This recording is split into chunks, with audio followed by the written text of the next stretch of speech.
Agradecemos vuestra asistencia a este nuevo ciclo de encuentros con destacados representantes del medio fotográfico. Como sabéis, esta actividad es una iniciativa de la Asociación de Amigos del Centro Andaluz de la Fotografía que venimos realizando gracias al concurso y al total apoyo del Secretariado de Gestión y Promoción de la Extensión Universitaria de la Universidad de Almería, actividad que forma parte de las organizadas por su aula de cine.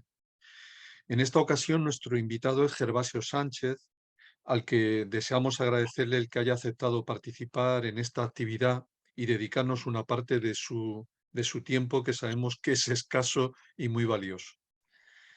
Gervasio Sánchez nace en Córdoba en 1959, periodista desde 1984 y fotógrafo.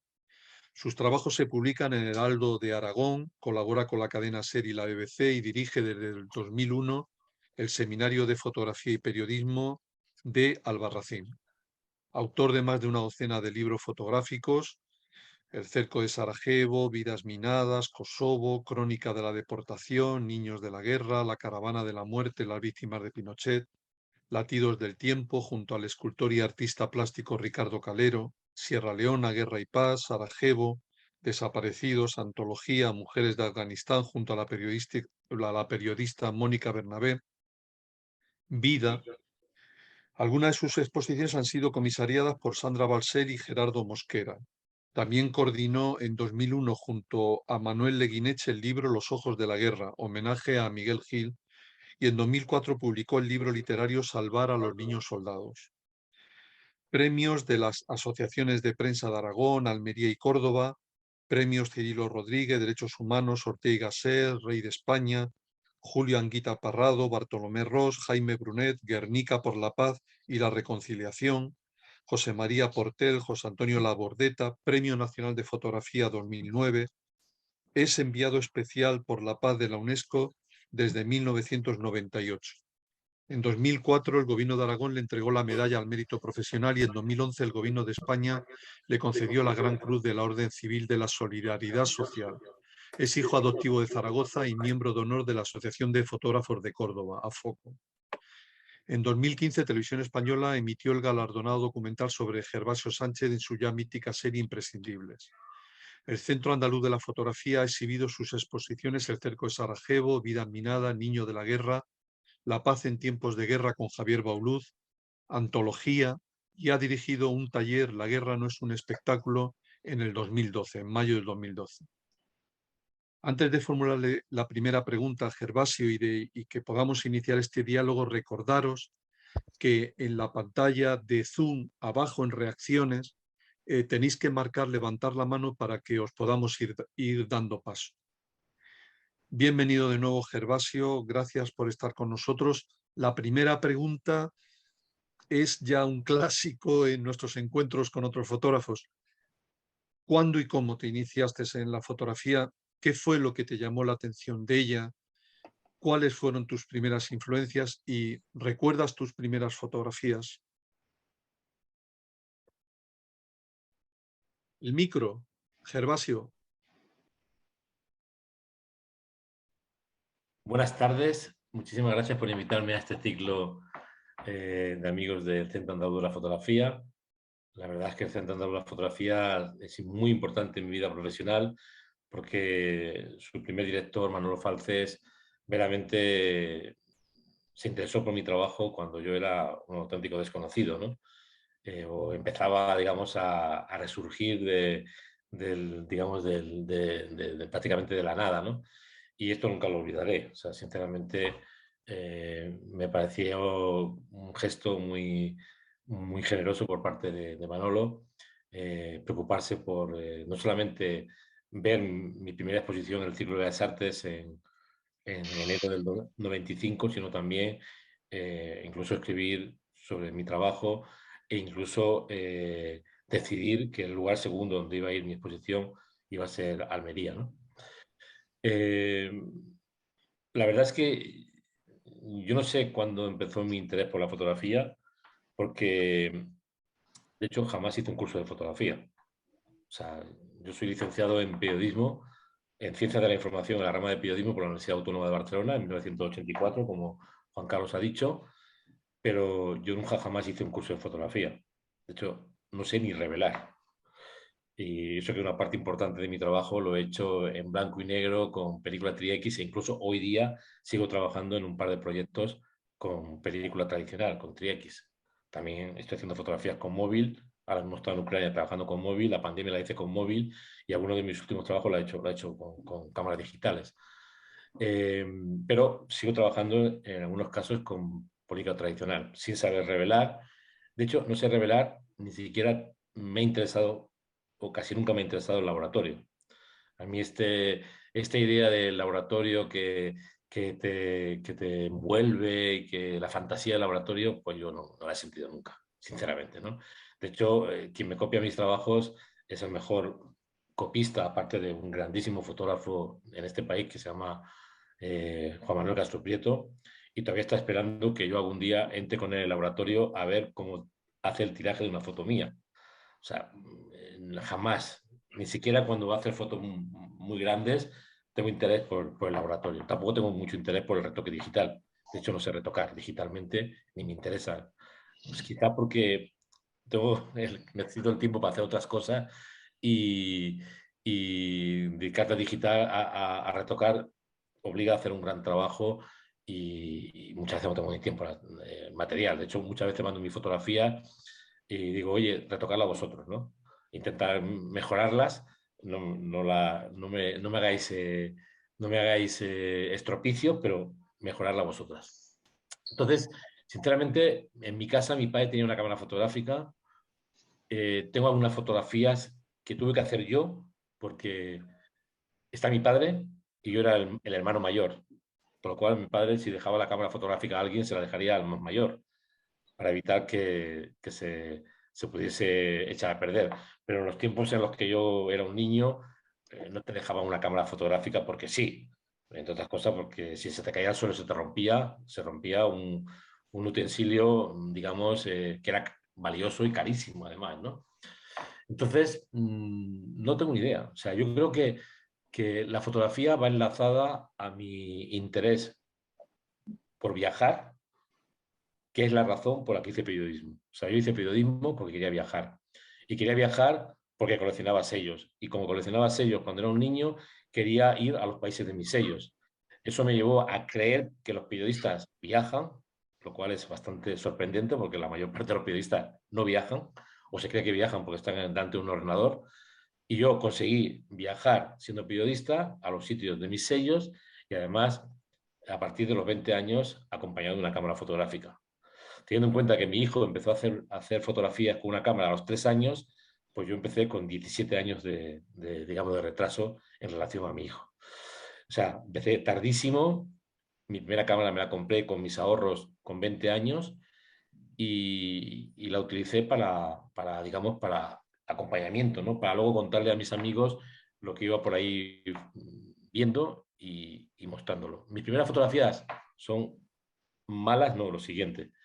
De hecho, a veces las he mostrado a una fotografía de inicio para que los jóvenes fotógrafos y las jóvenes fotógrafas se den cuenta de que todos empezamos de cero.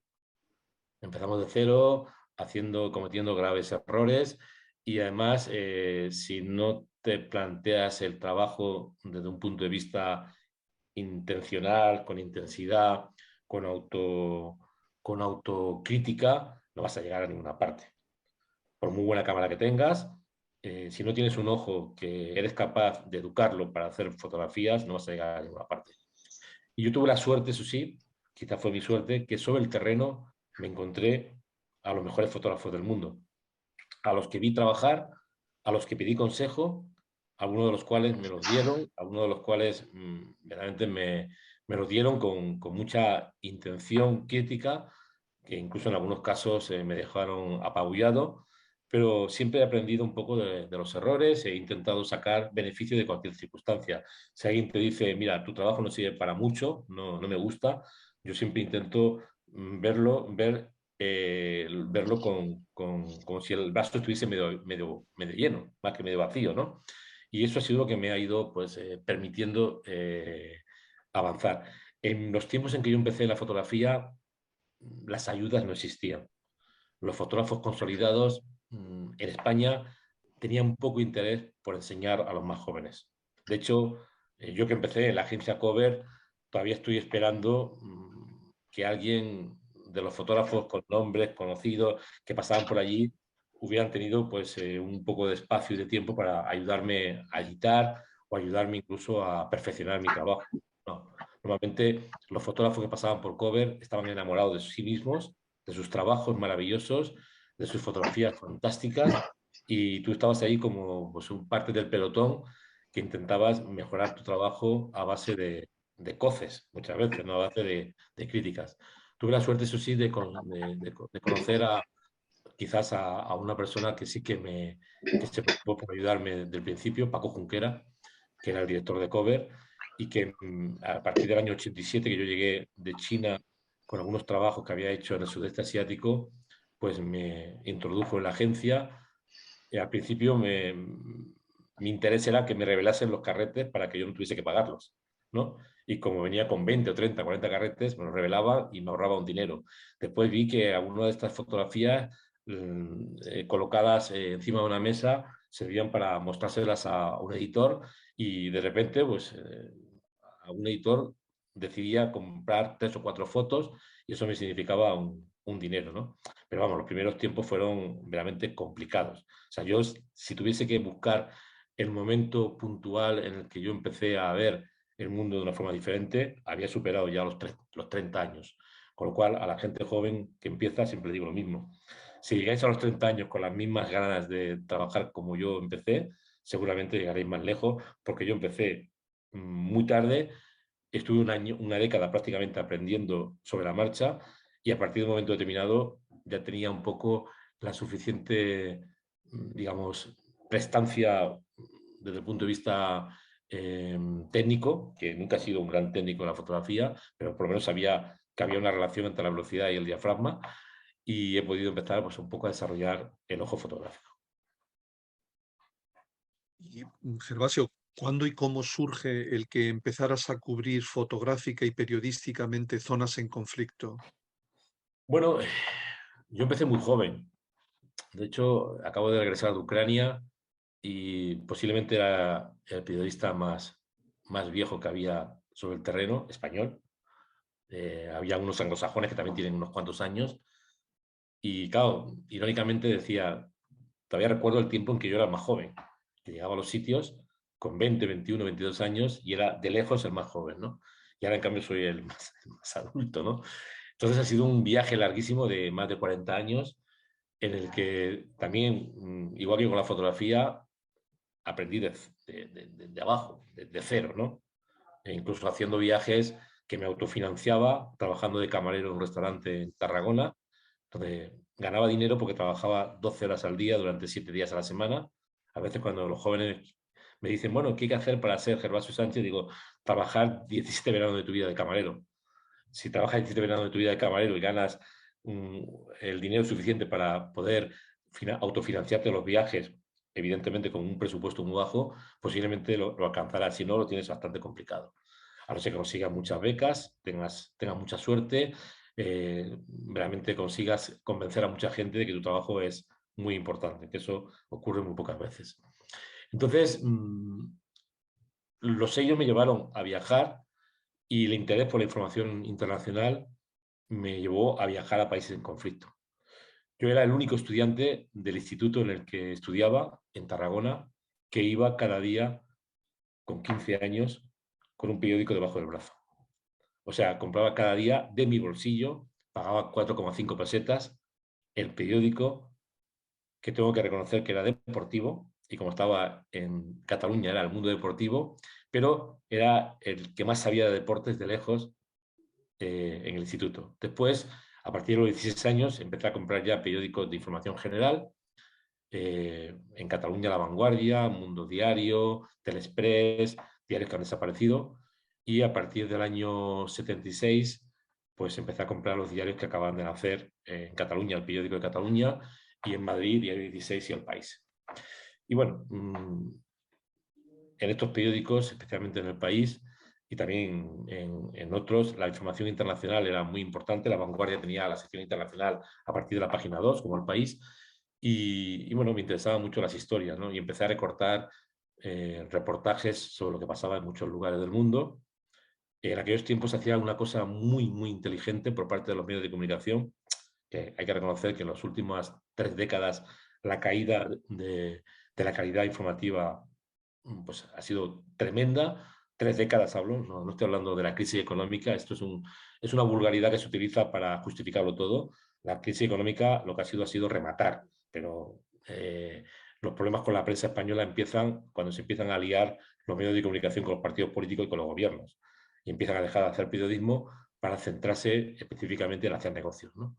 Entonces, hasta ese momento, estamos hablando del tiempo dulce de la prensa postfranquista, que duró más o menos hasta el 82-83, con la llegada del PSOE al poder en algunos casos.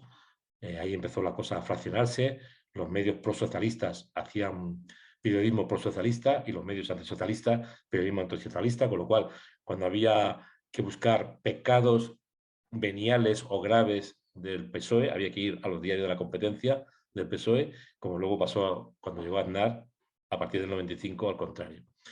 Pero en aquellos tiempos hacía algo que para mí era muy importante, que eran los seriales. Un periodista se iba a Albania, por ejemplo, Fernando Díaz Plaja, que se iba un mes a Albania, llegaba a España, se sentaba en una mesa, en una silla, y durante una semana o 10 días escribía un serial que luego se publicaba durante 7 días en el diario El País. Yo ese serial, publicado en el 80, cuando me marché en 1999 a Albania a cubrir la crisis kosovar, 19 años después, me sirvió para entender qué había pasado en Albania antes de caer el gobierno o la dictadura comunista. Es decir, eran historias muy interesantes que servían para mejorar tu visión del mundo. Y yo esto lo recorté antes de llegar a la universidad y sobre todo lo recorté durante los 5 años que estudié en la universidad. Tengo montones de, digamos, de series recortadas de periodistas que entonces eran corresponsales, que luego conocí personalmente, con algunos tuve muy buena relación, de hecho mejoró mi percepción de ellos como en la calidad de periodistas que tenían, con otros la verdad es que me llevé un chasco tremendo, porque empecé a ver cómo trabajaban y me di cuenta de que muchos de los trabajos que presentaban eran en realidad refritos de refritos, pero era muy interesante esta manera de plantear las cosas. De hecho recuerdo que en el año 2008, cuando me dieron el premio Ortega y Gasset, pues tuve posibilidad de comer con el dueño, bueno, con el máximo representante, con el dueño del país, del dueño de Prisa en esos momentos, Polanco hijo, ya no estaba Polanco padre, con el director del país Cebrián y con todos los directores, con el consejero delegado Cebrián y con todos los directores que habían estado en el diario, y les recomendé que recuperasen los seriales. De hecho, incluso le dije a uno de ellos que estaba ahí sentado, dije, tengo todavía los seriales tuyos de Centroamérica guardados en mi casa.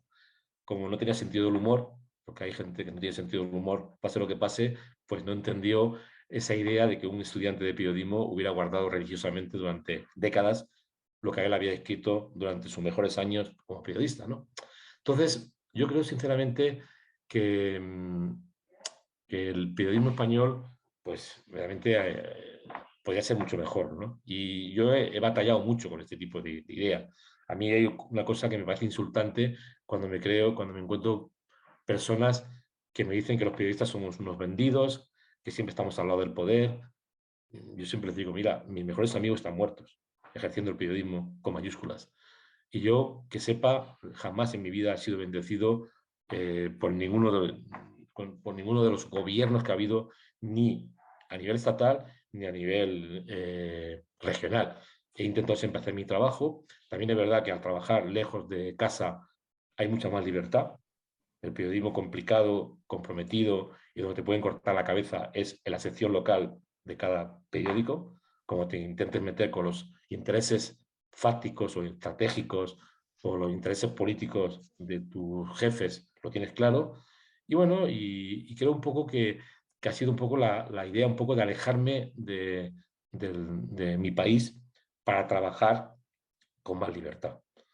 Y he conseguido, bueno, pues durante 40 años sobrevivir, que no ha sido fácil. Hoy día tengo, creo, sinceramente, lo digo de manera muy humilde, un prestigio, no sé si me lo merezco o no me lo merezco, pero tengo un prestigio, me cuesta mucho menos trabajo vender las historias que publico. Si levanto el teléfono ya no llamo al subjefe de la sección internacional, llamo directamente al director y le digo, oye, me voy a tal sitio y bueno, y normalmente si me atienden y me suelen atender, pues suelo conseguir no solamente que me publiquen las cosas, sino que además que me lo paguen de una manera bastante decente, ¿no? Porque en general los pagos son bastante indecentes en general. Bueno, tenía aquí apuntadas una serie de preguntas sobre distintos conflictos que has cubierto, América Latina, luego proyectos que son proyectos que se extienden a lo largo de bastantes años, como pues vidas minadas, desaparecidos. Pero bueno, voy a centrarme solamente para avanzar un poco más y poder hacerte más preguntas sobre uno de ellos, sobre los Balcanes y el cerco de Sarajevo, que según has declarado tuvo un peso específico en tu trayectoria profesional, cubierto entre 1991 y 1999. Algunas de las fotografías que realizaste con el paso del tiempo se han convertido en iconos contra la barbarie, contra la guerra, como esta que tienes detrás tuya ahora mismo, que estoy viendo de la biblioteca destruida de Sarajevo atravesada por un haz de luz. Sí, perdona, que no sé qué he hecho aquí. Sí, sí, a ver, los Balcanes tuvieron una importancia en mi vida profesional, entre otras cosas, porque cuando yo acudí a cubrir los conflictos armados, ya conocía Yugoslavia, ya había estado en Yugoslavia. Había viajado por Yugoslavia cuando era un crío, con 21 años, con uno de mis amigos del instituto. Nos habíamos ido a dar una vuelta poco después de la muerte de Tito, ¿no? Del dictador de Yugoslavia, del mariscal Tito. Eso fue en el 81, en septiembre-octubre, después de trabajar 3 meses de camarero en este restaurante en el que trabajé tantos años. Pues antes de empezar el curso universitario me largué un mes con el Interrail hasta Yugoslavia y estuve pues en una gran parte de Yugoslavia, 3 días aquí, 2 días allá, conocí las capitales principales, Serbia, pues Belgrado, Croacia, Zagreb, Sarajevo, Dubrovnik, bueno, lo de siempre. Y me quedé muy sorprendido porque encontré en un país que hablaban un idioma imposible de entender, porque hablaban serbo-croata, donde en aquellos tiempos sí que había gente que hablaba inglés, bastante más gente que hablaba inglés en ese lugar que en España incluso, pero que, bueno, cuando hablabas con la gente normalmente te dabas cuenta de que estaban saliendo de una situación que se había mantenido durante 40 años. De hecho, en la Yugoslavia de Postito pasaba un poco lo mismo que en la España de Franco, ¿no? Aunque con 5 años de retraso. Aquí salíamos del fascismo y de la dictadura franquista y ahí salían de la dictadura comunista, ¿no? Que en realidad no era una dictadura tan brutal como la soviética, era bastante más suave. De hecho, los yugoslavos, si tenían posibilidades tenían medios para salir del país, podían ir a Italia, Alemania, pidiendo visados. Y bueno, viajé por el país y me quedé sorprendido. Primero, porque a pesar de que teníamos idiomas distintos, bebíamos de la misma cultura. Los mejores grupos de rock que había en Europa después de los británicos eran los yugoslavos. Y a mí me encantaba el rock. De hecho, en Sarajevo estuve presente en un concierto memorable de todos los grupos de rock yugoslavos. Había de todo tipo, hard rock, heavy metal, grupos que se parecían a los mejores grupos que yo conocía, ¿no? Y yo soy muy clásico en el rock. O sea, para mí el rock es el rock. O sea, y vuelvo de las raíces de los grandes grupos, de las grandes bandas de los 70, de los 60, de los 70, y de ahí no me saca nadie, ¿no? Eh, entonces, pues, por otra parte, los tipos leían los mismos libros que leía yo, veía las mismas películas que veía yo. Yo estaba en la universidad, estaba en Barcelona, estamos hablando de la Barcelona de la vanguardia cultural de España de aquellos tiempos. Iba mucho al cine, porque muchos cines se había perdido, nos habíamos perdido muchos cines durante el franquismo. Había ciclos enteros de cine italiano, cine alemán, cine británico, cine ruso o soviético, cine ruso, cine de todas partes, y yo estaba harto de ver ciclos de este tipo en los ratos libres, que eran casi todas mis tardes en Barcelona. Y por otra parte, los yugoslavos eran más altos y las yugoslavas más altas que nosotros y hablaban mejor idioma que nosotros ya en aquel tiempo. Entonces, claro, yo me quedé muy sorprendido de que un país que acaba de salir de la dictadura fuese tan abierto, ¿no? Me acuerdo que durante el concierto de rock que estuve en Sarajevo me puse hasta el culo de fumar hachís que me regalaron los chicos que estaban allí y de beber alcohol gratuito. O sea, cervezas caían una detrás de otra porque nos vieron allí como dos españoles que estaban allí y nos invitaban a todo, ¿no? Había muy pocos turistas en aquel tiempo y me quedé sorprendido. Si en aquel tiempo alguien me hubiera dicho que 10 años después todo esto iba a saltar en 1000 pedazos, me hubiera dicho, estáis locos. Aquí hay unos equilibrios increíbles entre las diferentes culturas, las diferentes religiones, el idioma era el serbo-croata, pero se escribían los dos alfabetos, en el cirílico y el latino. Tito había prohibido las religiones, con lo cual allí no había un problema religioso. Todos eran ateos, en su mayoría, incluidos los musulmanes eran ateos. Los croatas no iban a la iglesia ni de casualidad, a las iglesias católicas, y los ortodoxos lo mismo. Y bueno, había sobre todo la gente mayor, pero esto pasaba un poco en España, ¿no? En España, pues la gente iba a misa, sobre todo la gente mayor, pero la gente más joven ya había empezado a pasar de ir a la iglesia, ¿no? Y bueno, y de repente, 10 años después, todo esto se fue al garete, ¿no? Entonces me quedé muy impresionado. Yo estaba saliendo de las coberturas de las guerras centroamericanas. Estaba a punto de acabar la guerra de El Salvador en el año 91, cuando estalló la guerra de Eslovenia y Croacia. Acaba de finalizar la dictadura, o sea, acababa de finalizar el gobierno sandinista de Nicaragua. Había posibilidades de llegar a la paz en El Salvador. La dictadura de Pinochet había acabado. Las juntas militares argentinas habían abandonado el poder.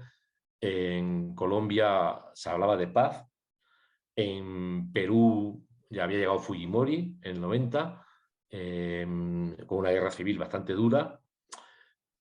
Parecía que las cosas iban a mejorar en América Latina y de repente en el patio trasero de la Europa de Maastricht, mientras que se está hablando de la Europa de Maastricht, nuestros gobernantes permiten que los máximos responsables de la tragedia balcánica, que son los antiguos miembros del Partido Comunista de Yugoslavia, porque en todas las repúblicas había responsables, primeros ministros que eran excomunistas, porque era una dictadura de partido único. Entre ellos estaba Duchan en Eslovenia, Tuđman en Croacia, Milosevic en Serbia, Izetbegovic incluso en Bosnia. Pues empezaron entre ellos a cambiarse los más listos de la clase, entre ellos Milosevic, a cambiarse el traje comunista por el traje ultranacionalista. Y lanzaron allí una campaña brutal que en pocas semanas, evidentemente la guerra no empezó con el primer tiro, ya había, digamos, una especie como de atmósfera que estaba permitiendo que aquello se fuera al garete desde el año 89. Yo leía en aquellos tiempos muchísimo, creo que al periodista que adelantó y avanzó lo que iba a ocurrir en los Balcanes, que hoy día, por desgracia, pues ha cambiado muchísimo como persona y como incluso como periodista, pero en aquellos tiempos él fue el que verdaderamente adelantó, que era Hermann Tertsch. Lo leía muchísimo en el diario El País, luego lo conocí a partir del 91 en los Balcanes, y él mismo ya en el 88, 87 ya adelantaba que Yugoslavia iba a saltar en 1000 pedazos. La gente se reía un poco de él, porque tenemos tendencia a analizar las cosas muchas veces de la superficialidad, pero yo me lo tomé muy en serio. Y de hecho tengo cosas recortadas que él escribía, que cuando lo conocí le dije, tú fuiste el que me alumbraste, ¿no?, sobre los Balcanes. Luego Germán ha sido un recorrido un poco raro, pero yo sigo viéndolo como el periodista que a mí, al menos en los Balcanes, junto con Paco Egaray, que era corresponsal de Televisión Española en Viena, me abrieron muchísimo la mente para entender qué estaba pasando en los Balcanes, ¿no? Y bueno, esa guerra, pues finalmente me impresionó muchísimo porque se producía en el patio trasero de nuestra Europa, un país que yo había conocido, y además, especialmente la guerra de Bosnia empieza coincidiendo con el año olímpico de España, el año olímpico de Barcelona. Mientras que Barcelona estaba celebrando el inicio de los Juegos Olímpicos, Sarajevo estaba siendo salvajemente bombardeado, ¿no? Yo acabo de salir de Sarajevo a finales de junio del 92, después de 3 semanas brutales, que fueron infernales, y llegó a España y todo el mundo solamente hablaba de de los Juegos Olímpicos, hasta el punto de que llegó un momento que estaba tan saturado de información reiterativa sobre los Juegos Olímpicos que impedían ver lo que estaba pasando a 2 horas, 3 horas en avión de Barcelona, que me marché de nuevo a los Balcanes. Y de hecho llegué pues, a los Balcanes y estaba allí presente cuando quemaron la biblioteca de Sarajevo. Yo no la vi arder, pero luego la vi en ruinas, ¿no? Entonces es una historia que a mí me marcó muchísimo y finalmente acabé convirtiendo ese país, Bosnia, después de estar en Croacia y posteriormente estando en Kosovo, en el país donde empecé a trabajar profesionalmente y donde empecé un poco a tomarme las cosas mucho más en serio desde un punto de vista de lo que era una cobertura de la guerra, ¿no? No solamente buscaba fotografía, sino que buscaba con intencionalidad contar historias fotográficas, ¿no? Siempre he dicho, aunque hay gente que no lo quiere entender, que hacer una buena fotografía no es tan difícil. De hecho, hoy día es bastante fácil porque los utensilios que utilizamos, las cámaras fotográficas, tienen un perfeccionamiento tremendo. Lo difícil es hacer secuencias fotográficas, lo difícil es narrar historias en imágenes. Y esto sí que es difícil hacerlo, ¿no? Saber cómo empezar una historia, cómo narrarla para que al final, después de 70 fotografías, 80 fotografías o 150 fotografías, lo que quieras contar esté bien contado. Eso es lo difícil. Entonces, bueno, ahí empecé un poco a trabajar. Tuve la suerte de que en 1990 un gran fotógrafo de origen francés, en Perú, en Ayacucho, al que yo le enseñé mis fotografías iniciáticas, las fotografías que yo publicaba en los periódicos y que habían tenido ya algún cierto éxito en los periódicos, se los mostrase. En aquellos tiempos no teníamos pen ni teníamos discos duros. Yo llevaba dentro de mi maleta mis fotografías más conocidas, 40 fotografías en 24x30, y cuando algún periodista me preguntaba si yo era fotógrafo y quería trabajar con él, pues lo primero que me preguntaba, me pedía es que le mostrase mi trabajo. Yo le mostraba mi fotografía como si fuera el book de un modelo o de una modelo. Aquí estoy yo trabajando. ¿Me quieres contratar? Pues me contratas, ¿no? Y siempre llevaba esas fotografías y un día me encontré a un fotógrafo que yo admiraba muchísimo, que estaba trabajando además. Era un fotógrafo que yo había trabajado mucho en blanco y negro y que se había pasado al color. Y le pedí que me hiciera un análisis crítico de mi trabajo. Y bueno, fue tan duro lo que me dijo que cuando regresé a la habitación del hotel me miré al espejo mientras me limpiaba los dientes y le dije al espejo, eres un hijo de puta, coma, el nombre de este fotógrafo, ¿no? Después, como siempre he dicho, tomé la iniciativa de buscar de lo que me había dicho lo que me interesaba, y al día siguiente, en vez de trabajar como fotógrafo, lo que hice fue mirar cómo trabajaba él. Y 2 días después, él me había dado 2 consejos muy importantes para mí en ese momento: que me pasara al blanco y negro, a pesar de que se haya pasado al color, y el segundo consejo, que buscara mi manera de mirar. Y yo decía, ¿manera de mirar? ¿Qué es eso? ¿Qué es eso de mi manera de mirar? Yo lo que hago es levantar la cámara y disparar. Luego entendí qué significaba esto. Y gracias a esos 2 consejos, a los que le di muchas vueltas, pues realmente empezó un poco mi nuevo camino, ¿no? Me pasé al blanco y negro, no. Lo que hice fue trabajar en blanco y negro con una cámara que no tenía ni motor, que yo tenía que, digamos, pasar el carrete, que me había costado $200, que me había traído un amigo de Estados Unidos, una FA Nikon, con un objetivo que no era muy luminoso, pero que servía. Y ahí empecé un poco a trabajar en blanco y negro, y con esa cámara llegué a Sarajevo y empecé a trabajar esas fotografías que luego al final se han convertido en muy importantes en mi carrera profesional. Siguiendo un poco ese hilo tan interesante que has comentado, has declarado que para realizar bien tus proyectos fotográficos es esencial la paciencia. ¿Por qué? Bueno, a ver, insisto, eh, antes de empezar a trabajar, o sea, yo soy un periodista que cuando llego a un sitio y tengo que mandar una crónica de 5.000 caracteres o de 90 líneas, tengo la capacidad para hacerlo. O sea, yo puedo caer como un paracaidista en Kiev o en Kharkiv o en Odessa y si quiero mandar ese mismo día una crónica, la puedo mandar, porque me he preparado en el camino hasta llegar allí, he leído lo suficiente pues, para hacer una especie de refrito y mandarlo con mi primera crónica. Yo puedo incluso llegar a un sitio, decirme, solamente puedes hacer un disparo y te hago la foto que se va a publicar el día siguiente.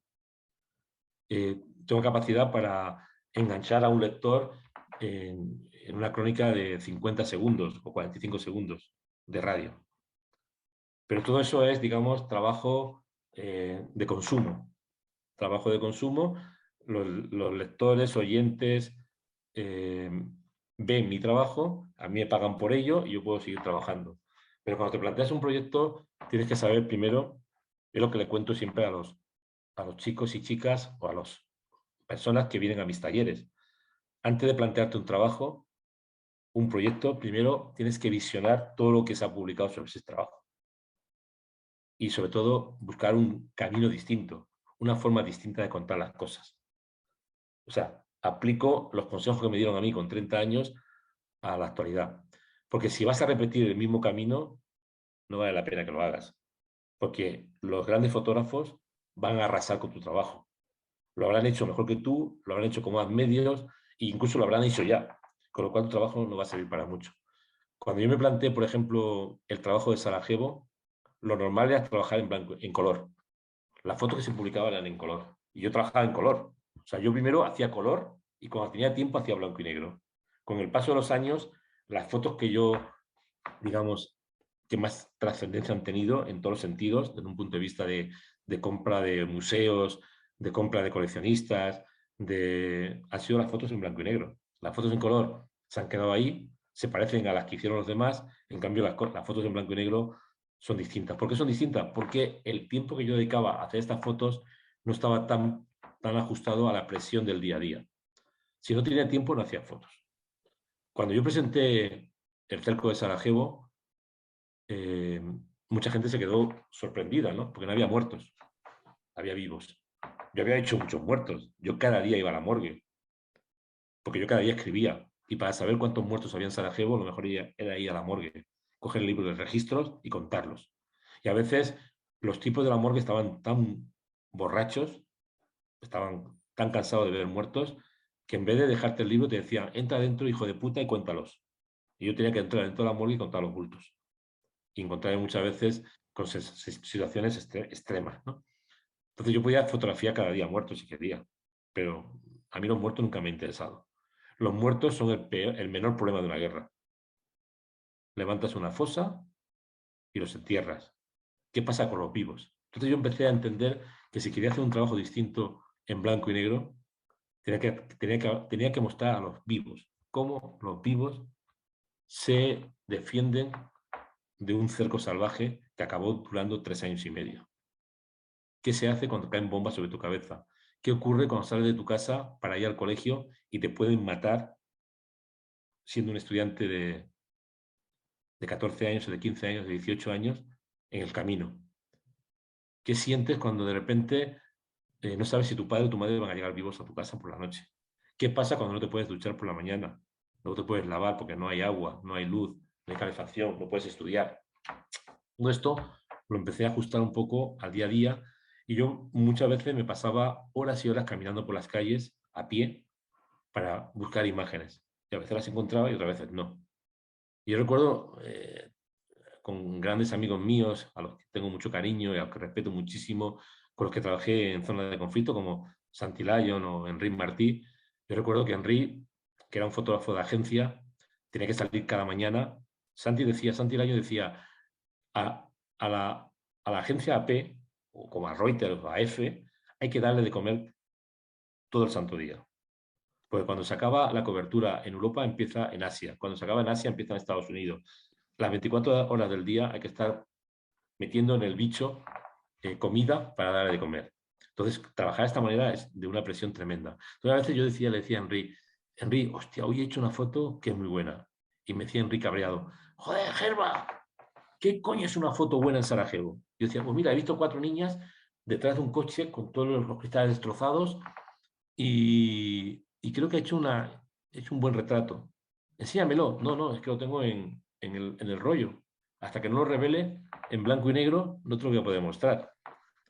Y de repente, pues pasaban 3 meses y yo veía entonces esas imágenes. Porque esto es otra de las cosas que ha cambiado muchísimo con el digital. Tú hoy día haces una foto, bueno, con el móvil, y no solamente la puedes hacer y mirar, sino la puedes mandar. Yo en aquellos tiempos a veces tardaba 6 meses en ver mis fotografías. Os voy a poner un ejemplo. En mayo estuve en Colombia, estoy trabajando en un proyecto, bueno, estoy trabajando en Vidas Minadas 25 años para presentar el año que viene. Estuve en Colombia con una de las protagonistas, hice unas fotos en blanco y negro, unos rollos, estuve con ella 2 semanas, y todavía no las he visto, porque están en el taller de Castro Prieto. Después de volver de Colombia, fui a Bosnia. Cuando volví a Bosnia, pues resulta que llegué un sábado y no me gusta que me manden los rollos por DHL ni por mensajería, porque si se pierden, entonces sí que es un buen rollo. Están allí. El otro día me decía Juanma, pero coño, ¿cuándo coño vas a mirar las fotos? Tranquilo, joder, que no pasa nada, que aunque haya pasado 6 meses, yo sé lo que hice y sé qué fotos voy a preseleccionar, porque ahora sí que tengo ya la rutina de saber cuando disparo qué fotografías van a servir dentro de la secuencia.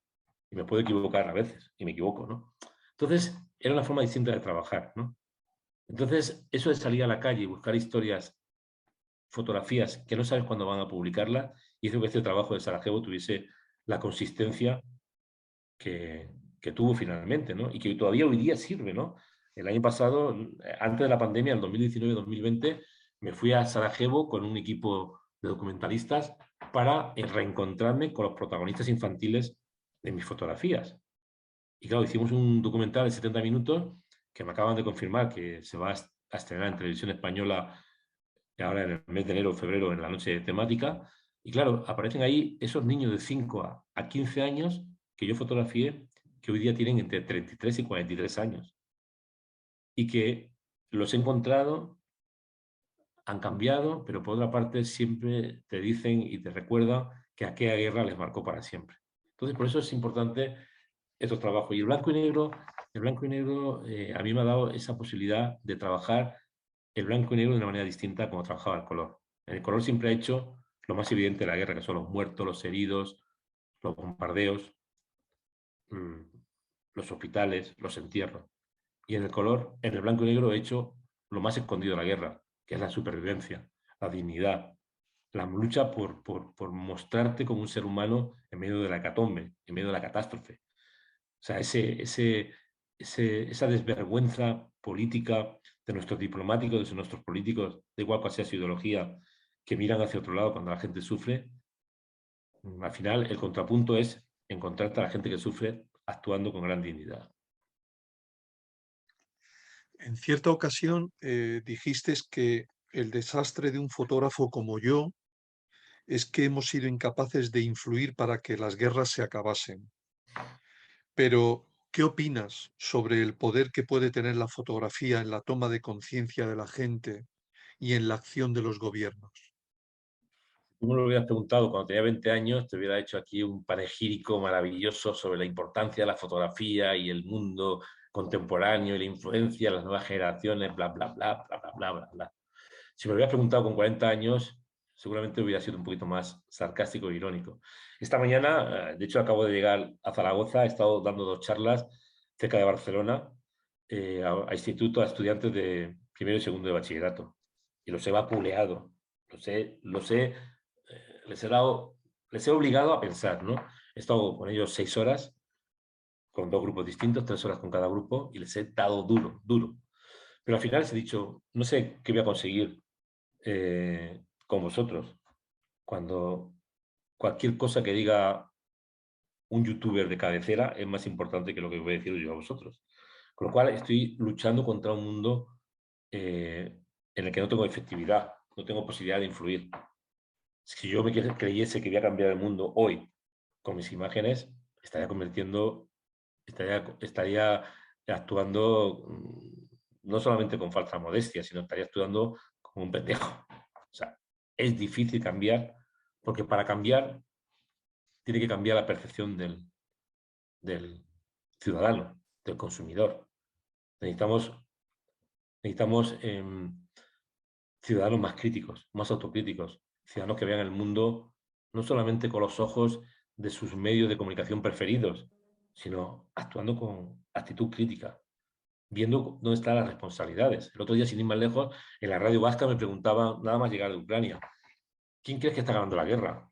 Y bueno, yo soy, en ese sentido, soy un tocahuevos de mucho cuidado y me encanta joder los esquemas y cuanto puedo darles duro, les doy duro, porque es una forma de no tener que acudir al psicólogo ni al psiquiatra. O sea, es decir, ahora que vengo de Ucrania, os voy a dar donde más duele.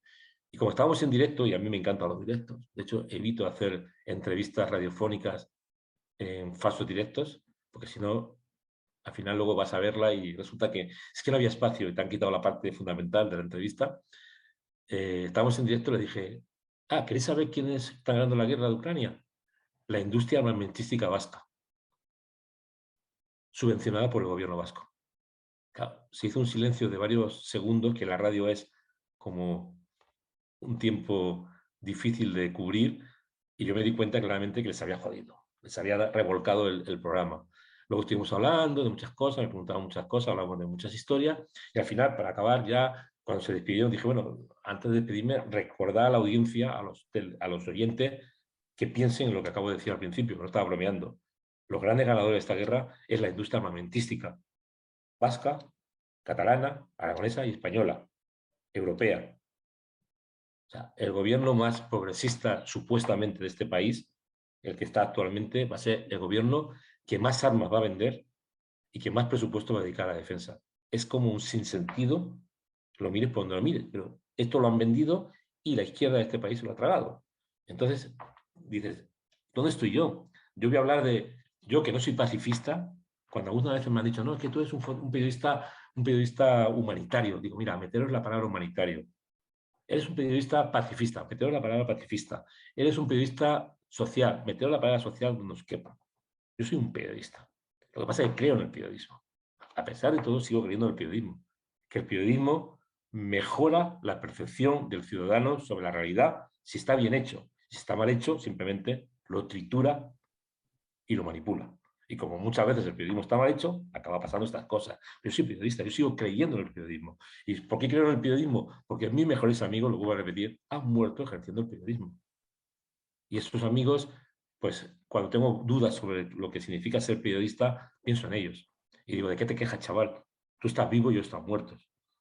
Tú estás vivo, has conseguido superar un montón de circunstancias especiales, has sobrevivido a muchas historias durísimas, pero sigues vivo. Y si sigues con una buena salud, puedes llegar a vivir hasta los 100 y pico años, ¿no? ¿De qué te quejas? Sigue martirizándolos. Cuando tengas posibilidad de hablar públicamente, le metes un viaje sin contemplaciones, le llamas en la cara lo que piensas de ello, con educación, pero sin fisuras. Esto es lo que realmente... Porque yo sigo creyendo en el periodismo. Cuando yo hablo del periodismo siempre digo, si tuviésemos una mala educación, protestaríamos. Cuando tenemos una mala sanidad, protestamos. ¿Por qué no coño protestamos por el mal periodismo que hay en este país? Insisto, no ahora, no nos equivoquemos. O sea, cuando escucho la palabra que es que los medios de comunicación están jodidos por culpa de la crisis económica, no lo soporto.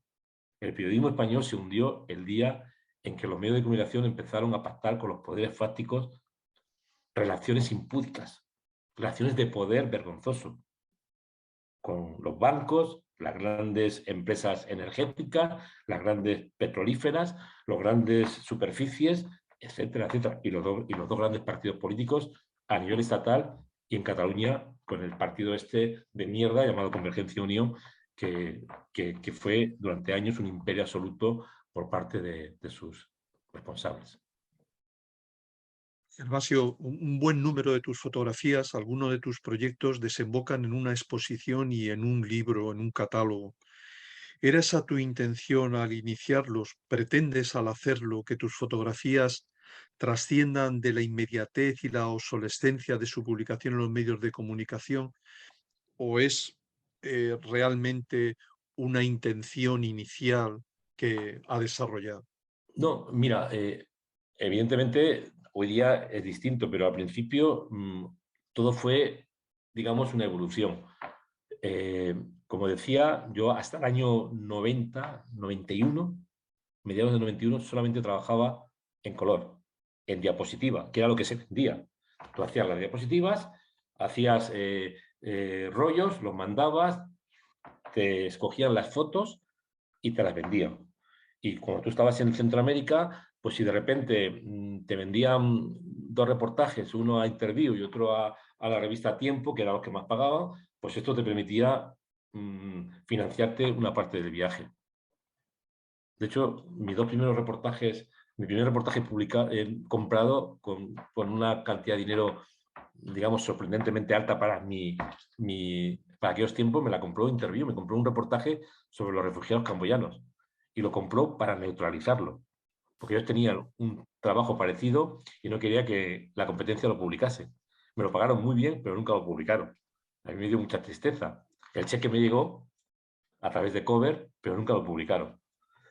Y luego una vez el reportaje que mejor me han pagado en mi vida, me lo pagó Hola, porque hice un reportaje mientras viajaba con mi pareja por las Islas Galápagos, me salieron unas fotos bastante enrolladas y Hola me compró el reportaje para publicarlo en uno de sus números veraniegos y me pagaron un pastón de dinero, ¿no? O sea, que imaginad cómo era la cosa en aquellos tiempos, ¿no?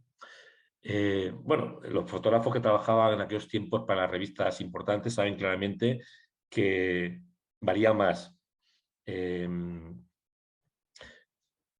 los pelos vaginales de Marta Chavarri en la portada de Interview, por ejemplo, cuando estaba el lío gordísimo con los Albertos, que las fotos más duras de un conflicto armado, que varía mucho más el retrato de la esposa de Felipe González el día que se sentaba en su escaño, siendo la futura diputada Carmen Romero, que fotos que hizo Carlos Andrés, que estuvo allí pacientemente hasta que llegó Carmen Romero cuando ya no había periodista y la obligó a sentarse y le disparó 3 fotos con el flashazo y se la pagaron de puta madre, que cualquier reportaje de calidad. Ya no hablo de los reportajes de corazón, pero las propias revistas de información general pagaban mucho más por ese tipo de cosas que por historias a fondo. El día que mataron a los jesuitas en El Salvador, yo había fotografiado a Ignacio Yacuría en marzo del 89, le había hecho unos retratos. Ignacio Yacuría era muy raro que saliera a hablar en la calle y hizo una especie de meeting, de charla pública. Yo le hice unas fotos, llamé rápidamente a Cover, le dije, hay unas fotos, retratos míos de Nacho, de Ignacio Yacuría, acaban de asesinar en El Salvador. Han matado a seis jesuitas españoles, de origen español, y 2 mujeres de la limpieza. Es una historia atroz. Y Cover estaba en ese momento vendiendo no sé qué mierda de reportaje del corazón, prepararon unas planchas para un número de medios, pero no prepararon unas segundas planchas y dejé de ingresar bastante dinero que me hubiera venido muy bien para seguir trabajando por culpa de que la directora de ese momento de Cover, que era una mujer, solamente le interesaba el corazón. Todas esas cosas pasaban y yo estas cosas no las olvido. Y como tengo una memoria brutal por el momento, y además tengo las facturas guardadas, algún día se lo pasaré por la cara, como pasaré por la cara a, digamos, valoraciones que me hicieron en los diarios de referencia, que la palabra referencia me guaseo mucho de ella. Cuando alguien me dice que yo trabajo en un diario de referencia, digo, ¿en cuál? Y me dicen, tal en cual. Digo, ¿así? Yo creía que el diario de referencia era el de Aragón, en el que trabajo yo. Entonces, muchas veces soy como muy, muy sarcástico con estas cosas, ¿no? Entonces, no sé cómo digamos, plantear, digamos, este tipo o sea, esta pregunta que tú me haces, porque claro, mi problema es que me es muy difícil concretar, ¿no? Es decir, esto, porque pasó de esta manera. Pasaron las cosas muchas veces por la suerte que tiene uno, ¿no? Por ejemplo, en el tema de los libros, yo había empezado a hacer fotografías en blanco y negro y nadie las había visto. Y empecé a viajar con una carpeta en color y una carpeta en blanco y negro. En junio del año 93, yo estaba en el centro de Bosnia, cuando estaba con Alfonso Armada, un grandísimo periodista del diario El País, cuando de repente me dice Alfonso, me acaban de llamar del País, me dicen que viene el escritor Juan Wirisolo. Y yo dije, ¿a qué? Y dice, no, dice que va a Sarajevo y que le ayudemos. pero coño, ¿qué va a Sarajevo? Si Juan Goytisolo es 4 días más viejo que mi padre. Los dos nacieron en enero del 31, uno en el 10 y otro en el 14. ¿Qué hace mi padre aquí? Pensé. Bueno, total que llegó Juan Goytisolo y la verdad es que quedamos con él en Split. Venía muy estremecido por lo que estaba pasando en los Balcanes y había conseguido convencer al país para que lo mandase para hacer una especie como de serial, los seriales famosos del cerco de Sarajevo. Comimos con él, le ayudamos a hacerse la acreditación de prensa y lo esperamos en Sarajevo. Y bueno, yo la verdad es que los primeros días que llegó le buscamos una traductora que hablase francés, porque él hablaba mejor francés que inglés. Y yo dije, hostia, este tío me interesa. Yo había leído algunos libros de Juan, me parecía uno de los escritores más alejados de la polvorosa del poder de nuestro país. Era un tipo bastante crítico, escribía lo que le daba la gana, era un tipo que escribía cosas que a mí me interesaban y que había hecho, digamos, artículos que yo solía leer. Y lo acompañé unos días y me explicó un poco en qué había quedado con el diario El País. Y de repente un día le pregunté, oye, Juan, ¿y esto se va a publicar en verano como en plan una ventana de verano? No sé cómo lo van a dar, lo quieren dar en un serial, pero va a ir con fotos. Hace que sí. Y entonces yo le dije, mira, yo llevo aquí trabajando desde hace un año en blanco y negro. Empecé en junio del 92, estamos en junio del 93, y tengo algunas fotografías que te las puedo mostrar si quieres, ¿no? Entonces cuando se las mostré se quedó impresionado, dijo, hostia, estas fotos son las fotos que deberían acompañar a mi artículo. Entonces yo, claro, yo dije, bueno, yo soy colaborador del País, pues imagino que, claro, no habrá ninguna posibilidad, no habrá ningún problema, ¿no? Pero claro, en el País tenían otra idea. Habían decidido que iban a publicar los artículos de Juan, acompañados de unas fotografías de una gran fotógrafa que había pasado por Sarajevo una semana, 10 días como máximo, era muy conocida, que había venido a Sarajevo porque su amante, o ese amante, mejor dicho, la había convencido para ir a Sarajevo, había hecho unas fotografías que sinceramente no tenían nada que ver con lo que estaba pasando allí, pero que se llamaba Ani Leibovich. No sé qué pasó, no tengo ni idea. Nunca se lo pregunté a Juan, ni nunca quise escarbar en el País, nunca. Lo único que sé es que de repente regresamos del viaje. Yo me dediqué las últimas 2 semanas en Sarajevo a hacer fotografías en blanco y negro. Hice la fotografía famosa en la biblioteca de Sarajevo entonces, un día a primera hora.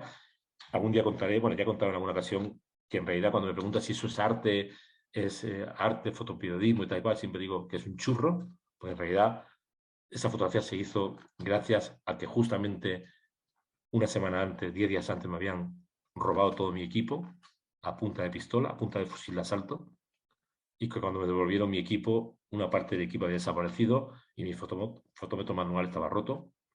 Y cuando yo entré a la biblioteca a hacer esas fotografías, había cargado película de 400 en una máquina en la que estaba puesto manualmente a Cinasa. Las primeras fotos que hice, me extrañó mucho la atmósfera y me extrañó mucho la luz, y solamente me di cuenta de que estaba cagando la exposición cuando salí de la biblioteca. Iba muy justo de tiempo, porque iba a una entrevista que habíamos pactado Alfonso y yo con el jefe militar de que defendía Sarajevo, el jefe de las Fuerzas Armadas bosnias, y corriendo entré a la biblioteca para volver a repetir las fotos que había hecho mal y me encontré las de luz. De hecho, estoy buscando desde entonces a los chicos que me asaltaron en el centro de Bosnia para darles una compensación económica, porque esa fotografía me ha dado muchas alegrías económicas y me van a seguir dando, ¿no? Entonces fue un churro de foto, pero bueno, ahí estaba yo para hacer el churro. Entonces, cuando llegué a España, en julio, mediados de julio del 93, tercera semana de julio, me llamaron del País. No, perdona, era ya agosto, es agosto. Yo siempre digo irónicamente que el mes de agosto es un mes fantástico de los periódicos, porque los listos están de vacaciones.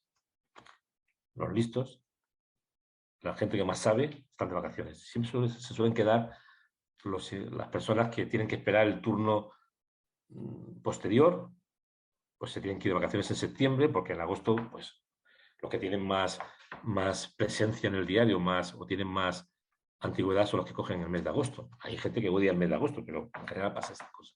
Entonces, bueno, pues los listos de turno del diario se habían marchado de vacaciones y el tercero en discordia me llamó y me dijo, te voy a mandar los artículos que vamos a publicar de Juan. Por favor, busca entre tus fotografías, léetelos bien, busca entre tus fotografías y mándame cada capítulo con las 2 o 3 fotos con las que tú crees que debería ir el artículo. Haz una selección muy estricta. Yo me quedé impresionado, porque normalmente pasaba lo contrario. Te elegían las fotos y muchas veces se cargaba la secuencia. Yo me llegaron los artículos, me acuerdo que me lo mandaron a Heraldo Aragón por fax, los recibí y me quedé estremecido cuando los leí. Dije, hostias. De hecho, le subrayé algunas faltas que tenía, algunos errores que tenía Juan. Le llamé a Marraquel, le dije, Juan, estoy mirando tus artículos, son fantásticos, has hecho un trabajo fantástico, pero aquí tienes que poner tal, esta persona se llama tal forma, esta persona no era de aquí, era de allá, bueno, chorradas. El País había conseguido, la verdad que ha sido el serial que más se ha vendido en la historia del País, había conseguido, bueno, un poco casi prácticamente a lo que luego han hecho con Vargas Llosa, con los artículos de Vargas Llosa, ¿no? Que lo publica El País, lo publica un montón de diarios, pero había conseguido que una veintena de diarios de todo el mundo publicasen ese serial. Y de hecho, muchos de ellos lo publicaron con mis fotografías. Entonces, yo leí los artículos, preseleccioné las fotos, hice una preselección muy rigurosa, me costó muchísimo, muchísimo. Además, no me dieron todo el tiempo del mundo, me dijeron, te lo mandamos un viernes, el martes como más tarde tienen que estar aquí. Con lo cual tienes que mandarlas el lunes. Con lo cual me quedé un fin de semana en mi casa metido, colocando fotos por aquí y por allá, intentando organizar el trabajo y al final cogí capítulo 1, 3 fotos, capítulo 2, otras 3 fotos. Les mandé, eran 9 capítulos, les mandé unas 35 fotografías en total, de las que finalmente publicaron 27, creo. Y tampoco pregunté mucho. Solamente me dijeron, tal día empezamos el serial. Yo fui al kiosco, en aquellos tiempos no había PDF ni nada que se le pareciera, y cuando abro el periódico casi me caigo para atrás. Veo las fotos gigantescas. Digo, hostias. De hecho, me acuerdo que el kiosquero me dijo, ¿te gusta, eh? Dice, sí, es que esta mañana lo he leído. Digo, es que las fotos son mías. No jodas. Yo estaba en Tarragona. No jodas, son tus fotos. Sí, sí, son mis fotos. Hostia, tío, vaya. Pues creo que es un serial. Bueno, 9 días seguidos, una foto detrás de otra. El día de mi cumpleaños, que es el 29 de agosto, tuvieron la gentileza de publicar la fotografía más grande de la historia del país. Una fotografía paisada de 20 por 40 centímetros de larga, que cubría las 2 páginas por abajo. 20, en vez de un 30-40 era un 20-40.